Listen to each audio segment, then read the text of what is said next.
The live TV, सच सबसे आगे। एक बात बहुत कही जाती है कि जो झूठ है वो बहुत तेजी से फैलता है, बहुत तेजी से आगे जाता है, लेकिन जो आयु है, जो उम्र है, जो झूठ की, बहुत कम होती है। सच थोड़ा धीरे धीरे फैलता है, जनता के बीच में, दुनिया भर में फैलता है, वक्त लेता है झूठ के मुकाबले में, लेकिन सच की आयु जो होती है वो हमेशा हमेशा की होती है। सच की जो उम्र होती है वो अमर होता है सच, और वो हमेशा फिर रहता है, लेकिन उसको झूठ से संघर्ष करना पड़ता है। और ऐसा ही कुछ मोदी जी की छवि को लेकर भी है। अभी जो हाल में रिपोर्ट्स आई हैं एक के बाद एक, उसमें कहीं से भी अगर आप देखें तो राहुल गांधी ने नरेंद्र मोदी जी को बहुत पीछे छोड़ दिया है, और राहुल गांधी जी की लोकप्रियता हर दिन हर रोज बढ़ती जा रही है। उसका एक कारण यह भी है कि वो जनता के बीच हैं, हवाई बातों से दूर हैं और धरातल पे काम कर रहे हैं। मैं एक आपको छोटी सी क्लिप दिखाना चाहता हूं, जो रुचिर शर्मा जी एक बड़े इकोनॉमिस्ट हैं, बड़े लेखक हैं और फाइनेंस की दुनिया के एक बड़ा नाम है। वो रुचिर शर्मा जी बात कर रहे हैं, चर्चा कर रहे हैं मानक अग्रवाल जी से, माफ कीजिएगा, मानक गुप्ता जी से।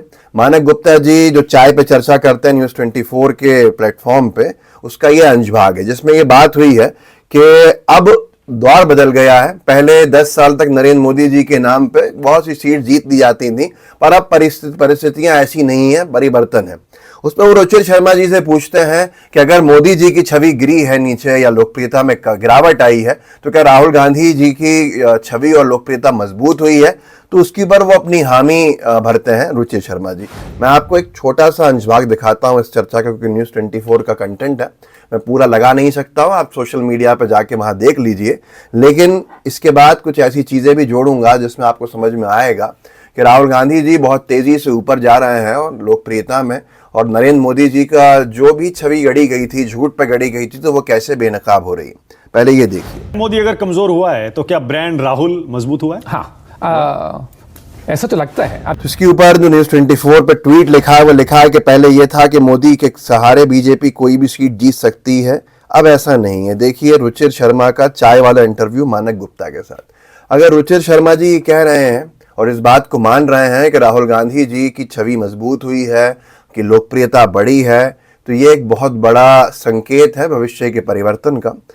फाइनेंस में जो लोग इंटरेस्ट रखते होंगे वो रुचिर शर्मा जी के नाम से वाकिफ होंगे, और जो लोग नहीं जानते, मैं जरा सा उनको इनका परिचय दे देता हूं ताकि आपको बात में कितना वजन है ये समझ में आएगा।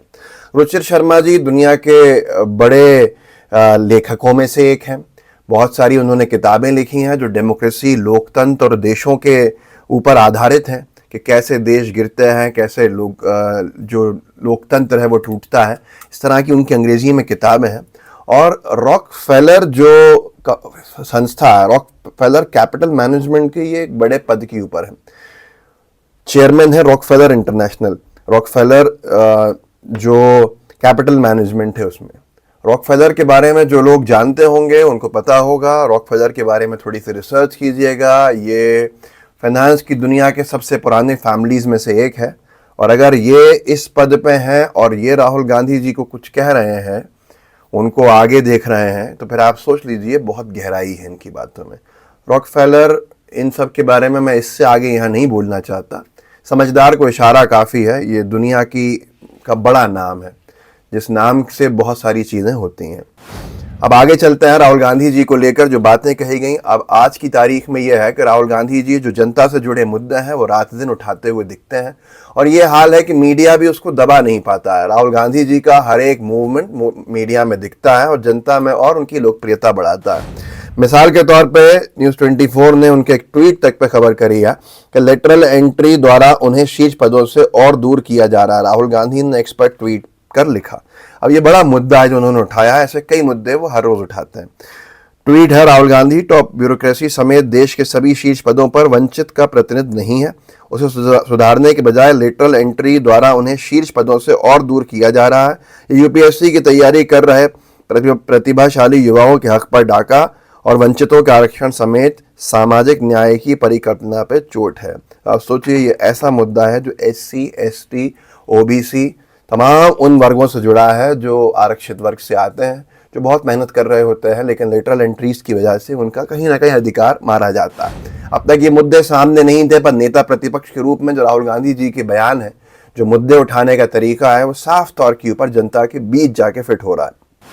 अगला ट्वीट है न्यूज़ 24 का, उसमें लिखा है विभिन्न मंत्रालयों में महत्वपूर्ण पदों पर लेटरल एंट्री के जरिए भर्ती पर खुलेआम एससी, एसटी और ओबीसी वर्ग का आरक्षण छीना जा रहा। राहुल गांधी ने इस पर ट्वीट कर लिखा, नरेंद्र मोदी संघ लोक सेवा आयोग की जगह राष्ट्रीय स्वयं सेवक संघ के जरिए लोक सेवकों की भर्ती कर संविधान पर हमला कर रहे हैं। आईएएस का निजीकरण आरक्षण खत्म करने की मोदी की गारंटी है। इतना महत्वपूर्ण मुद्दा है क्योंकि किस तरह से बीजेपी आरएसएस सिस्टम में अपने लोगों को फिट करता है, उस पर सीधे चोट मारी है राहुल गांधी जी ने। विपक्ष के तौर पर सीधे समकक्ष अगर कहा जाए नरेंद्र मोदी जी के बराबरी में अगर कोई चेहरा दिखता है तो वह आज की तारीख में राहुल गांधी जी का है। राहुल गांधी जी ने कॉर्पोरेट्स को लेकर ये ट्वीट किया जिसको मीडिया में छापा गया। चंद कॉर्पोरेट्स के प्रतिनिधि निर्णायक सरकारी पदों पर बैठकर क्या कारनामे करेंगे, इसका ज्वलंत उदाहरण सेबी है, जहां निजी क्षेत्र से आने वाले की पहली बार चेयरपर्सन बनाया गया। उन्होंने क्या गुल खिलाए हैं सबके सामने। एक बड़े उद्योगपति की शेल कंपनीज में उनका इन्वेस्टमेंट का खुलासा एक अंतर्राष्ट्रीय रिपोर्ट में हुआ, उसके बाद भी इस्तीफा नहीं दिया, ना उन्हें हटाया गया। एक अखबार ने लिखा है, सत्य हिंदी ने शायद, राहुल गांधी की लोकप्रियता तेजी से कैसे बढ़ने लगी। आप सोचिए, अब इस पे चर्चा हो रही है। दैनिक भास्कर ने चुनाव के परिणामों से पहले लिखा था, लोकसभा के अभी, कि Monday mega story, social media में मोदी पर भारी, राहुल लाइक्स दोगुने, शेयरिंग 3 गुना, व्यूज 21 करोड़ ज्यादा, 50 दिनों की कहानी। आज भी अगर लोकसभा में राहुल गांधी जी की स्पीच को देखा जाए जो यूट्यूब पे चलता है लोकसभा के चैनल पे, वो मोदी जी की स्पीच से कई गुना ज़्यादा देखी जाती है। तो ये एक बहुत बड़ा परिवर्तन है, बहुत बड़ा उदाहरण है कि हालात किस तरह से बदले हैं। गोदी मीडिया को भी अब मजबूर होना पड़ रहा है कहीं कहीं सब कुछ सच सच बताने में। इस वीडियो को आगे बढ़ाइएगा, लोगों को जागरूक ज़रूर कीजिएगा और बताइएगा कि जो छवि को बर्बाद करने में गोदी मीडिया ने 10 साल गुजार दिए, उसके बाद क्या हुआ। सच देर से सामने आता है लेकिन पर हमेशा रहता है और बहुत आगे जाता है। जय हिंद, जय भारत। द लाइव टीवी, सच सबसे आगे।